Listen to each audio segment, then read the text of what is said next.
2024년도 6월 마지막 주는 6개월의 마지막 반년이죠. 6월의 마지막 주. 이제 요번 주와 다음 주는 전반전과 후반전의 차이가 되어지고요. 다시 돌아오지 않을 전반전의 끝입니다. 그러니까 이 시기는 아주 중요한 겁니다. 의미를 부여함에 있어서 더 중요한. 과연 2024년도를 시작하며 우리가 가지고 있는 기도의 제목은 무엇이었는가요? 사람들마다 저마다 다 다른 것에 대한 기대를 하며 살아가죠. 그것을 어떤 사람은 희망을 갖게 되고 어떤 사람은 그것을 소망으로 가지고 예배하고 기도하고 매 순간마다 그것을 기억하게 되죠. 그때 우리가 사용하는 단어가 뭐냐면 예측이라고 하는 예측 가능성이 있고요, 예측 가능하지 못한 것들이 있습니다. 우리가 예측한다라는 것은 두 가지 의미가 있습니다. 이것은 보여진 것 속에서, 아는 것 속에서 예측합니다. 어떻게 기대를 하나요? 내가 알기로는 이렇게, 내가 경험한 바로는 이것이, 미래에 대한 어떤 연속적인 의미에서 기대를 하게 돼요. 그때 예측한다 그래요. 죄송합니다. 예측이라는 말입니다. 그리고 그 예측은 항상 연속성 속에서 있습니다. 그러니까 나의 경험과 나의 지식과 나의 어떤 본 것, 경험 속에서 이것을 예측하게 되죠. 그러다 갑자기 무엇인가 튀어나오면 불가능하고 불연속성에 의해서 놀랄 때가 많이 있습니다. 그래서 갑자기 우연히 돌연히 이런 일들이 벌어졌다고 하지만은 전체 구조로 볼 때는 갑자기라는 말은 없습니다. 불현듯 그것도 없습니다. 역사는 우연이 없습니다. 그 우연을 기대하지도 마세요. 역사는 항상 연속성을 가지고 있고요, 역사는 하나의 진리 가운데서 이루어져 가고 있다라는 겁니다. 우리가 된다, 할 수 없다, 한다 라는 말을 어떻게 합니까? 가능하다, 불가능하다, 다 자기 지식과 자기 경험 속에서 이루어져 가는 거죠. 그래서 자기가 예측하지 못하는, 경험하지 못한 영역 때문에 세상에 종교들도 생깁니다. 세상에 만들어진 종교, 우상, 미신이라는 것이 뭡니까? 나를 위하여 그럴싸하게, 그럴 능력 있게 해서 크게도 만들고 무섭게도 만들고 편하게도 만듭니다. 이게 세상의 종교이죠. 그리고 그 종교의 종교생활하는 신앙이라는 것이 뭡니까? 내 마음대로, 내 뜻대로 이루어지기를 소망하는 겁니다. 자기가 믿고 싶은 대로 믿고 되고 싶은 대로 되는 겁니다. 여기에 한 가지 중요한 게 있습니다. 정말 그거 있으면 행복할까요? 어차피 인생의 목표가 뭡니까? 신앙생활하는 이유가 뭐요? 오늘 활동하고 돈을 벌기도 하고 어느 자리에 오르기도 하고 무엇을 쌓아 올리기도 하고 알기도 하고 하는 그 모든 것의 이유는 생존을 위한 것입니다. 아주 기본적인 욕구입니다. 왜 살아요? 왜 살아요? 행복하려고 사는 겁니다. 우리 성도들 중에 한 명이라도 행복하기 싫어서 사는 사람이 있습니까? 그렇다면 생각을 바꾸세요. 우리 옆 사람 보며 얘기하겠습니다. 행복하세요. 자, 다시 한번 행복을 위해서 합시다. 행복을 위해서 살아야 돼요. 왜 신앙생활해요? 행복하기 위해서입니다. 왜 하나님을 의지해요? 행복하기 위해서입니다. 하나님도 그것을 약속하십니다. 평안을 약속하시고 때로는 위로를 약속하시고 복을 약속하시고 형통을 약속하시고 영광을 약속하셨습니다. 신앙생활은 그것 때문에 하는 겁니다. 내가 행복하려고. 하나님께서 내게 허락하신 모든 기회를 하나님께서 주시는 복으로 누리기 위하여 과연 내가 어디에 서야 되며 무엇을 해야 되며 어느 길을 가야 될까를 만드신 이에게 물어보는 겁니다. 그것이 하나님의 뜻입니다. 하나님의 뜻이 무엇일까? 내가 어디에 서야 되며 어떻게 해야 될까를 하나님께 묻습니다. 그래서 말씀을 듣기도 하는 것이죠. 세상의 종교와 다른 점은 바로 이것입니다. 세상의 종교는 다 자기중심적입니다. 세상이 어떻게 되든 내 뜻대로 되고 내 마음대로 되고 내 계획대로 되기를 소망한다. 그래서 되어지는 게 몇 %요? 뭐 통계로 될 수도 없겠지만은, 그래서 인간의 뜻대로, 인간의 열심으로, 인간의 열정으로, 인간만으로, 나 자신만으로 되어지는 건 5%도 안 됩니다. 나머지는 세상이 받아줘야 되고, 땅이 도와줘야 되고, 하늘이 도와줘야 되고, 더 중요한 건 하나님의 뜻에 맞아야 됩니다. 하나님은, 우리는 창조주 하나님이라고 합니다.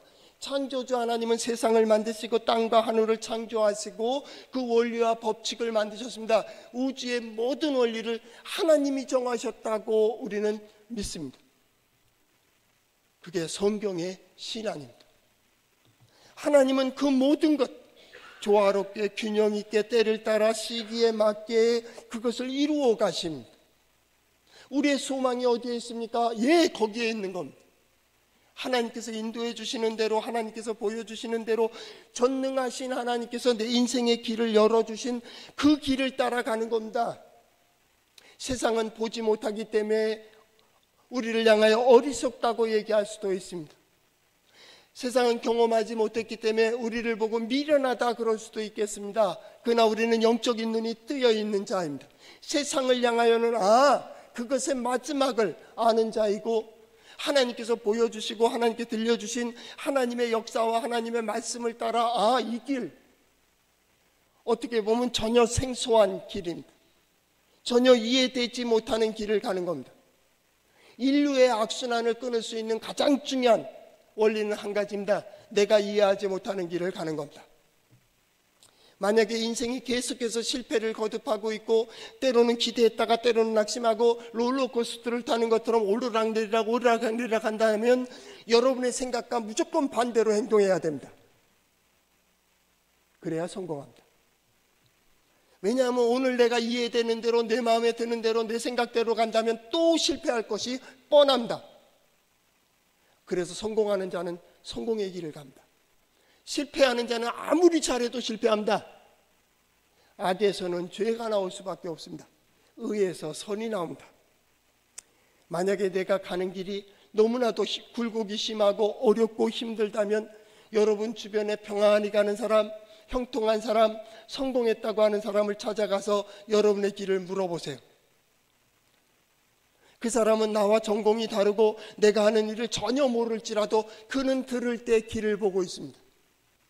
이건 전공의 문제가 아니, 마음과 자세의 문제이기 때문에 그래요. 마음과 자세의 문제입니다. 오늘 성경 말씀은 거기서부터 시작이 돼야 됩니다. 이제 전반기 보내며 요번 한 주간은, 요번 주와 다음 주는 오늘 성경 본문이 시작된 창세기 41장 1절과 같은 의미를 가지고 있습니다. 41장 1절이 시작되기 전 40장 마지막 절 23절에는 이렇게 되어 있습니다. 술 맡은 간원장이 요셉을 기억하지 못하고 그를 잊었더라. 그리고 41장 첫 절 만 2년 후에 바로가 꿈을 꾼즉 이러면서 시작됩니다. 딴 때는 40장 시작할 때처럼 그 후에 이후에 그렇게 시작이 되면 자연스러운 건데 왜 하필 만 2년이라는 시간을 정하셨을까요? 이게 누구 얘기입니까? 요셉의 얘기입니다.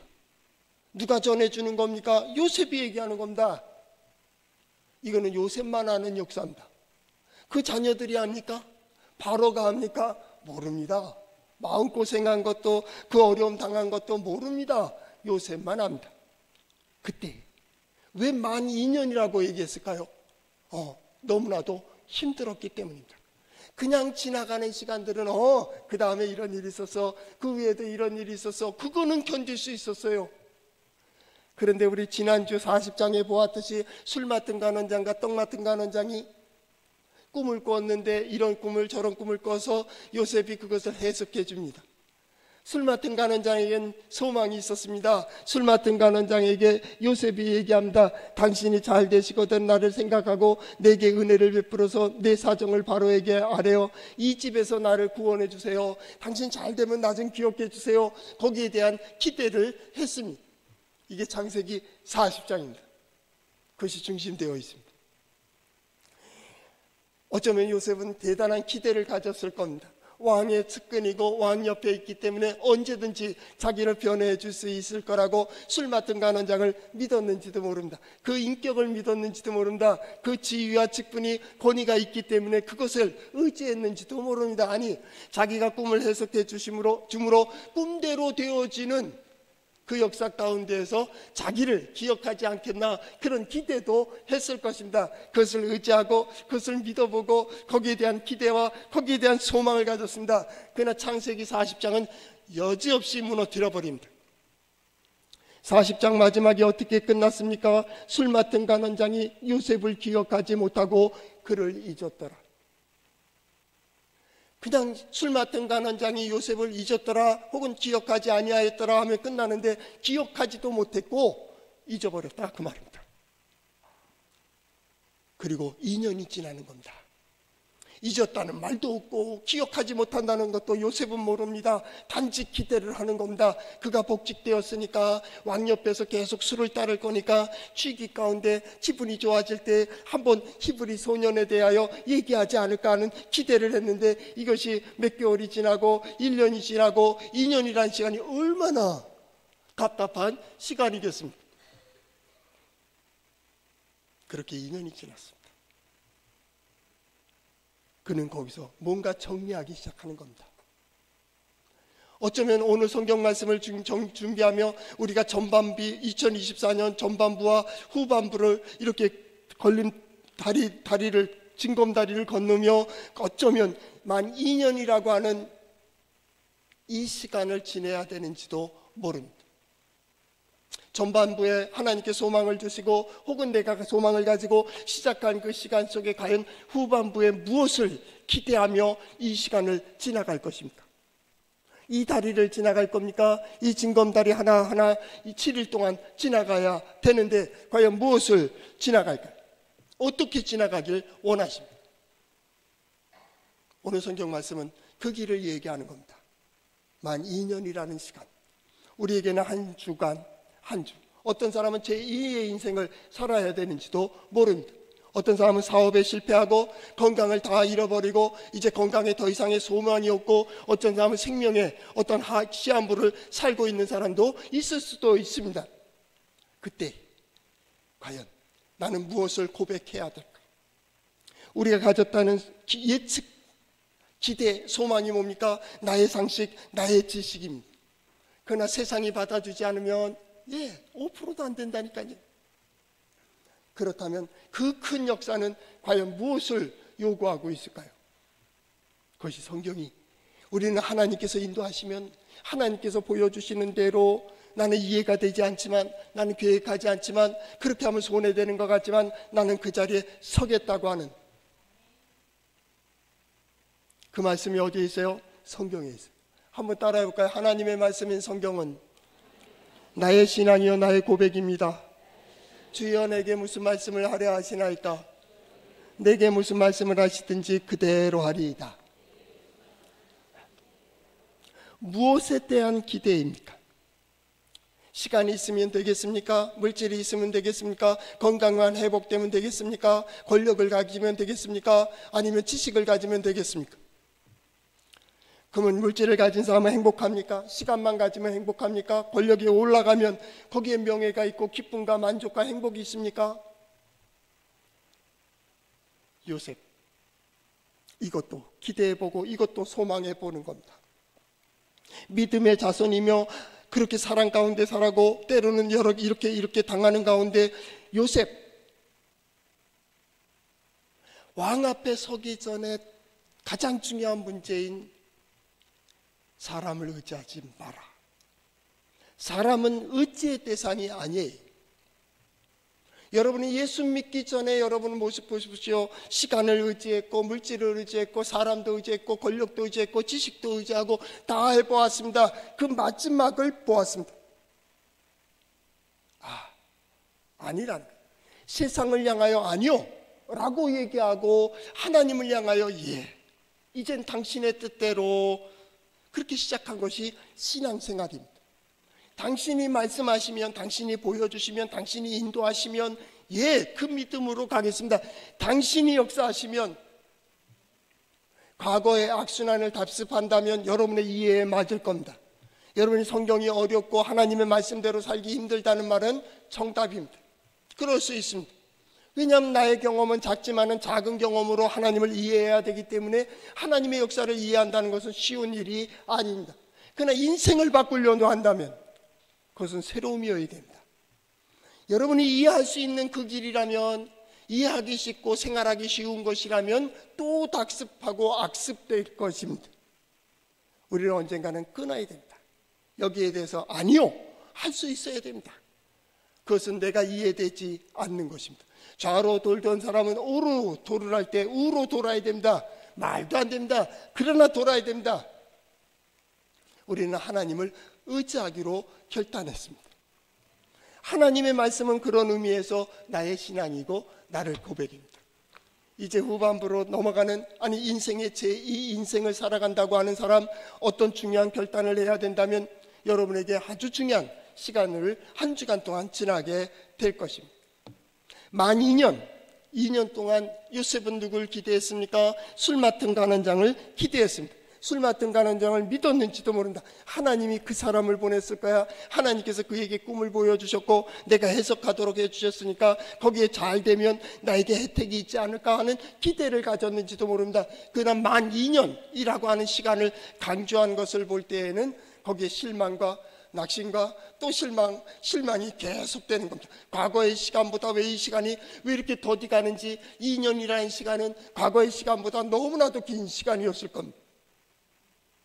결국 인생에 대한 허무함을 느꼈을 것입니다. 보통 사람들이 느끼는 것과 똑같습니다. 믿을 건 못 되는구나, 믿을 건 못 되는구나. 이거와 비슷한 상황이 어디에 있었습니까? 창세기 16장 마지막 절과 17장 마지막 절에 그 연도가 나오고 있습니다. 16장 마지막 절 16절에는 뭐라고 되어 있냐면, 하갈이 아브라함에게 이스마엘을 낳을 때의 나이가 86세더라. 그리고 침묵입니다. 그리고 13년이 지납니다. 그 다음 절에 어떻게 되어 있습니까? 아브라함 99세 때 여호와께서 아브라함에게 나타나서 그에게 이르시되 나는 전능한 하나님이라, 너는 내 앞에서 완전하라. 13년입니다. 86세, 그 다음부터의 공백에 99세에 나타나신 하나님이 첫 마디가 뭡니까? 나는 전능한 하나님이라는 거예요. 아브라함에게 있어서 가장 큰 문제가 뭐였습니까? 자손의 문제입니다. 하나님께 따질 때에도 마찬가지입니다. 나는 하나님께서 내게 자녀를 주지 않았기 때문에 내 종 종이나 축복해 주세요라고 얘기했습니다. 그것이 가장 큰 고민이었습니다.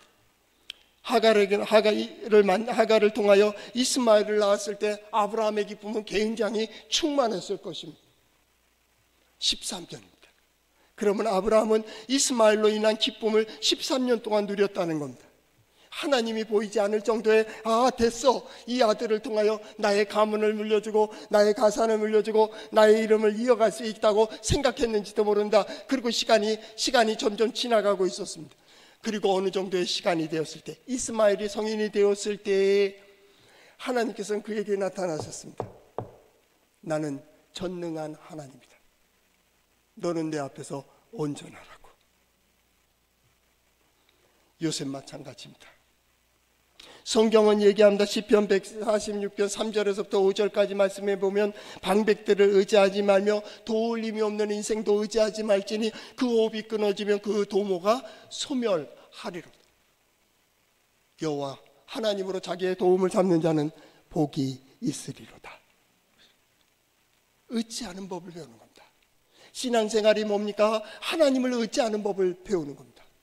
이전에는 저쪽 세상을 의지했습니다. 지금은 하나님을 의지합니다. 이전엔 세상의 권력을, 세상의 지식을, 세상의 어떤 것을 의지했다면 이제는 하나님께서 들려주시고 역사하시는 것을 의지합니다. 그것이 믿음입니다. 그것이 신앙생활입니다. 하나님께서 뭡니까? 새로운 길을 보여주십니다. 예수 믿으면 새로워지는 겁니다. 예수 믿으면 기이한 일들이 벌어진다. 예수 믿으면 놀라운 일이 생깁니다. 왜 그렇습니까? 왜 놀랍니까? 왜 기이합니까? 왜 새롭다고 합니까? 전혀 생각할 수 없기 때문입니다. 이게 신앙생활입니다. 하나님 능력이 있으시다며요? 전능하신 하나님다. 모든 것이 가능하시며 모든 것 되게 하시는 이가 하나님이신다. 그 하나님께서 나의 눈을 열어서 보여주시고 나의 길을 열어서 듣게 해주십니다. 거기에 잠언서 3장 32절 35절까지의 신앙생활에 대하여, 아니 신앙인인 누군가에 대하여 잘 설명해 놓았습니다. 거기에 네 부류의 사람이 나온다. 정직한 자는 하나님과 교통할 것이요. 하나님과 교통하고 하나님의 소통하는 자가 누굽니까? 정직한 자입니다. 정직한 자가 누굽니까? 하나님께서 보여주시는 대로 그 길을 가는 자입니다. 하나님께 들려주신 대로 고백하는 자입니다. 하나님께서 깨닫게 해주신 대로 결단하는 자입니다. 그 사람이 정직한 자입니다. 그 사람은 하나님과 교통합니다. 우리는 기도합니다. 하나님이여 내 기도를 들어주세요. 예, 정직한 자는 하나님께서 그 소리를 들으십니다. 그 마음의 생각만 하더라도 하나님께서는 응답하십니다. 그가 가는 모든 일들은 형통할 것입니다. 왜냐하면 하나님께서 보여주시는 길을 보고 있기 때문입니다. 하나님께서 보여주시는 그 자리에 서기 위하여 하나님 내가 설 수 있는 믿음을 주세요. 감당할 수 있는 능력을 주세요 라고 기도하기 때문입니다. 정직한 자는 하나님과 소통하게 될 것입니다. 두 번째 믿음의 사람이 누굽니까? 의인입니다. 의인에게는 내가 복을 내리리라. 누가 복 받습니까? 의인이 복 받습니다. 의인이 누굽니까? 예, 그 길을 걸어가는 자입니다. 거기에 드러나는 자입니다. 그게 의인입니다. 그 사람들이 복 받습니다. 기도하는 사람이요? 아니요. 예배한 사람이요? 아니요. 누가 예배하는 사람입니까? 의인입니다. 그 마땅히 서야 될 자리에 서며 해야 될 일들을 하며 고백해야 될 것을 고백하며 그 행위로 그의 손으로 하나님 앞에 내어놓는 자가 의인입니다. 의에서 선이 나오기 때문입니다. 그에게는 복이 임합니다. 복이 임합니다. 그 길에 서기만 해도 복입니다. 그 길을 가는 자들이 복된 길을 걸어가게 됩니다. 신앙인이 누굽니까? 잠언서 3장에 계속 말하기를 겸손한 자가 은혜를 받는다 그랬습니다. 겸손이라는 말이 뭡니까? 예, 하나님의 뜻에 하나님의 법칙에 대하여 예하는 자입니다. 그 앞에 무릎을 꿇는 자입니다. 하나님께서 보여주시고 들려주신 대로 그것을 붙들고 사는 사람입니다. 이 사람이 겸손한 사람입니다. 그는 자기의 지식과 자기의 경험으로 하나님을 판단하지 않습니다. 하나님을 분석하지도 않습니다. 하나님께 대해 평가하지 않습니다. 그저 하나님 앞에 엎드릴 뿐입니다. 하나님께서는 그를 은혜로 돌보아 주십니다. 하나님께서는 은혜로 인도하여 주십니다. 누굽니까? 예, 겸손한 사람입니다. 신앙의 최고봉입니다. 지혜로운 자는 영광을 기업으로 얻을 것이라 했습니다. 누가 지혜롭습니까? 하나님께서 보여주시는 대로 가는 사람입니다. 이게 지혜입니다.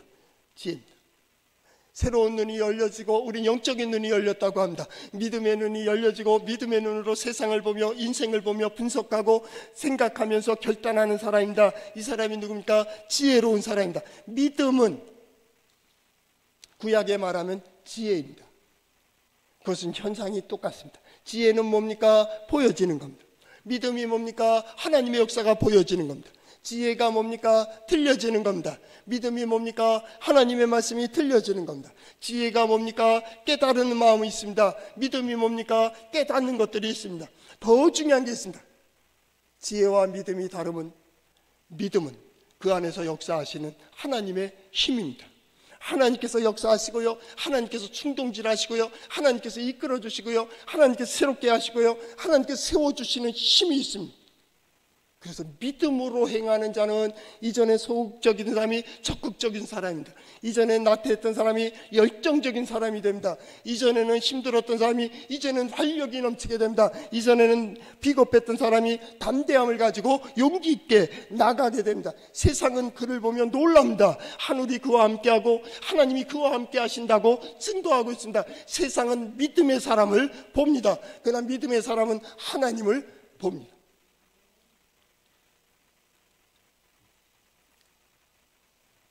보디발은 요셉을 통하여 하나님을 보는 겁니다. 바로는 하나님을 모릅니다. 그러나 요셉을 통하여 하나님을 보는 겁니다.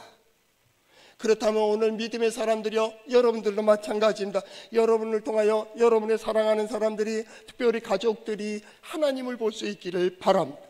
여러분의 주변에 있는 사람들이 의아하며 또 놀라는 마음으로 어찌 하늘이 저렇게 도와줄 수 있을까 하는 놀라운 일들로 여러분을 통하여 하나님을 볼 수 있기를 바랍니다. 바로가 하나님의 혜택을 받았던 것처럼 요셉으로 인하여 그 보디발이, 그 주인이 복을 받았던 것처럼 여러분을 인하여 가정이, 여러분을 인하여 사랑하는 사람들이 복을 받을 수 있기를 바랍니다. 이것은 믿음의 사람들에게 모두에게 주시는 약속입니다. 하나님께서 아브라함을 부르실 때에도 마찬가지입니다. 그 이름을 창대케 할 것이다. 누구나 보더라도 놀라게 될 것이고 존경하게 될 것이다. 그 이유는 뭡니까? 너로 인하여 여러 민족이, 여러 사람이 복을 받을 것이야. 우리로 인하여 복이 돼야 됩니다. 우리로 인해서 상처가 되면 안 됩니다. 우리가 가는 곳에 다툼이 있어도 안 됩니다. 오히려 다툼이 있는 곳에 평화를. 성 프란치스의 기도 있잖아요. 주여 내게.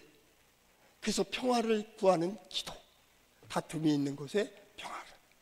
사람들이 가는 길에, 모든 길들에 환란이 없을 수는 없습니다. 때로는 근심이 없을 수도 없기는 힘듭니다. 그러나 그 모든 길에 전쟁이 일어난다 할지라도, 환란이 있다 할지라도, 풍파가 있다 할지라도 그 마음이 늘 평안합니다.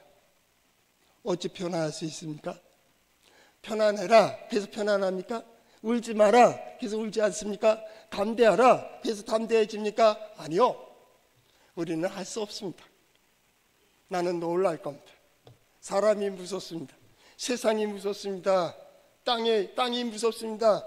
오늘 기후에 대해서 보니까 중국 북쪽에는 열대야로 해서 뜨겁게 그걸로 인해서 생명까지 위협을 느끼고요. 남부에서는 많은 비가 내려가지고 홍수 때문에 난리가 났습니다. 여러분 기대가 뭡니까? 열대야가 없기를요, 홍수가 없기를요, 이번 장마철이 시작됩니다. 장마가 없기를요. 이건 자연의 법칙입니다. 기도한다면 우리가 스스로 자연을 보호해야 됩니다. 자연의 이치를 따라서 하나님께서 만드신 창조의 질서를 따라 살아가야 됩니다. 건강이 회복되길 원하십니까? 그러면 나를 향한 창조의 질서를 따라서 행동을 해야 됩니다. 경제적으로 어려움을 풀어야 되니까 그것을 질서를 따라서 풀어가야 됩니다. 하나님은요, 하나를 위하여, 땅을 위하여 하늘을 버리지 않습니다. 하늘을 살리기 위해서 땅을 무너뜨리지도 않습니다. 세상을 죽이기 위하여 땅을 살리지 않습니다. 하나님 모든 것에 조화를 이루어 가십니다. 하나님께서는 균형을 이루어 가십니다. 때에 맞게 하십니다. 그렇기 때문에 우리의 소망이 어디에 있습니까? 나만을 위해서 그렇게 얘기하고 있지만 하나님은 너를 세우는 이유는 너로 인하여 주변이 은혜를 받고 복을 받고 평화롭게 되며 하나님의 뜻을 이루기 위한 것이란. 요셉이요, 왕 앞에 서게 됩니다. 누구를 통하여? 술 맡은 관원장이 과거를 기억하게 됩니다. 기억나게 하시는 이도 하나님입니다. 이게 하나님의 은혜입니다. 나는 잊어버리고 싶은 과거입니다. 나는 없기를 간절히 소망하는 과거일 수도 있습니다. 우리가 간혹 생각해 보면 그건 좀 지워졌으면 좋겠다. 다시 돌아가면 그런 일은 없었으면 좋겠다. 그런 일들이 얼마나 많이 있습니까? 그것은 생각지도 하기 싫은 그런 일들이 얼마나 많이 있겠습니까? 그런데 하나님은 그 술 맡은 강원자의 과거를 기억하게 했습니다. 입에 내기도 싫었던 그 수치스러운 일을 합니다. 내가 옛날에 왕에게 잘못했지요. 그래서 보디발 시위대장에 감옥에 갇혔을 때 히브리 청년이 있는데 이렇게 여차여차해서 이렇게 해서 해석이 되었습니다. 그 꿈대로 되었습니다. 하나님께서는요, 직접 바로에게 어떤 역사를 하실 수 있겠지만은 하나님은 은혜의 끈을 사용하셨습니다. 술 맡은 잔원장이 기억을 하지 아니하고 잊어버렸지만은 하나님께서는 그때 다시 기억하게 하셨습니다. 왜 그랬습니까? 요셉이 술 맡은 간원장에 대한 기대를 가지고 있었기 때문입니다. 하나님은 그걸 은혜의 끈으로 사용하셨습니다. 당신이 잘 되시거든, 당신이 회복되시거든 하는 그 말에 대한 권위를 만들어 주시는 건 놀랍습니다. 서게 됩니다. 요셉이 바로에게 주는 답은 한 가지입니다. 하나님께서 평안히 대답하시리이다 하는 말씀입니다. 평안한 대답이 무엇입니까? 속 시원한 답입니다. 쉽게 얘기하면 그 얘기입니다. 하나님께서 하실 일을 보이십니다. 성경은 그것을 반복합니다. 25절, 28절에도 뭐라고 합니까? 하나님께서 그가 하실 일을 보이시는 것이다. 하나님은 꿈을 통하여, 환상을 통하여, 계시를 통하여, 어떤 깨달음을 통하여 지나가다가 어린아이의 소리를 들으며 그를 통하여 이루시고자 하는 일들을 미리 예고하실 때가 많이 있습니다. 41장을 살펴보면 거기에도 마찬가지입니다. 꿈을 거듭 꾸게 하신 것은 하나님께서 속히 행하실 것이기 때문입니다 라고 얘기합니다. 우리는 그러나 하나님께서 보여주시고 들려주시지만은 이거는 내 마음에 맞지 않아, 내 생각에 맞지 않아, 내게 손해가 되는 것 같아, 그리고 무시할 때가 얼마나 많은지 모릅니다. 하나님의 역사는 예고 없이 되어지는 일이 없습니다. 우연 없다니까요. 믿음의 역사 마술 아닙니다. 우연 없습니다. 하늘에서 뚝딱 떨어지는 것도 없습니다. 하나님께서는 미리 또 보여주시고 또 경고하시고 또 보여주십니다. 들려주시고 또 들려주시고 깨닫게 해주시는 그 역사 속에서 잡아 하나님께서 인도해 가시는 하나님의 뜻을 알게 하시고 그 진리를 따라 순리를 따라 순종하도록 합니다. 우리 천륜이라고 하잖아요. 하나님께서 맺어준 어떤 관계이기도 합니다. 그것이 하나님의 도우시고 인도해 가시는 손길입니다. 하나님께서 하실 일을, 이 이야기가 누구의 얘기라고요? 요셉의 이야기입니다. 요셉만이 알고 있는 요셉의 이야기를 자기 자녀들에게 일러준 겁니다. 그렇다면 바꿔 말할 때, 이 말을 들 때 우리의 이야기가 있습니다.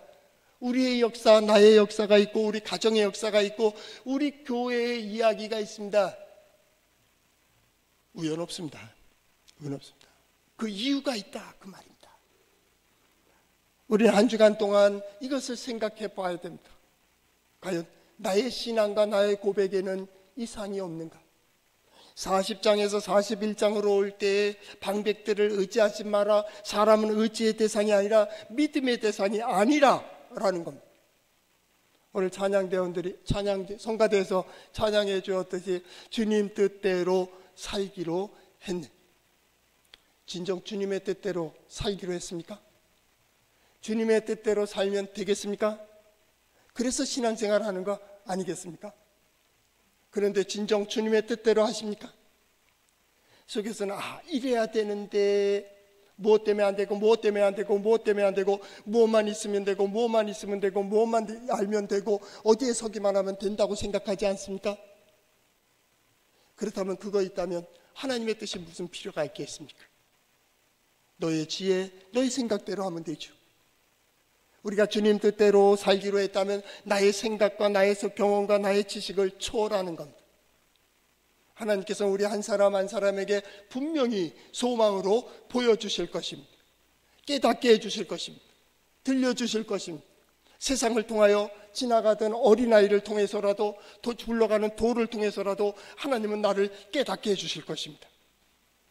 성령을 소멸하지 않길 바랍니다. 그리고 그때 깨달음 속에 내가 무의미하게 지나갔던 2년, 무의미하게 지나갔던 13년의 시간이 어쩌면 그렇게 어리석었던가, 그때 깨달음이 뭡니까? 그것이 무엇입니까? 이번 주, 다음 주. 우리 다음 주는 전반기 감사절로 찍히게 됩니다. 시작하게 하신 하나님, 깨닫지도 못하고 지나온 시간 속에 그래도 후반기를 맞이하게 하신 하나님 앞에 나는 이렇게 살겠노라고 하는 결단하며 거기에 소망과 감사. 이게 맥주절의 전반기 감사입니다. 소망과 감사. 과연 무엇으로 결단할까요? 한 주간 동안 나는 전반기를 어떻게 정리하고 어떻게 기대할 것인가? 그리고 앞으로 내가 어떻게 살 것인가? 나의 스토리, 이야기, 우리만의 이야기 말입니다. 우리 동해 제1장로교의 이야기. 오직 하나님, 믿음, 하나님께서 인도해 주시고 이끌어 주시는 길을 가는, 그리고 우리를 통하여 이루시고자 하는 일을 이루어 드리는 그런 우리의 이야기가 되기를 축복합니다.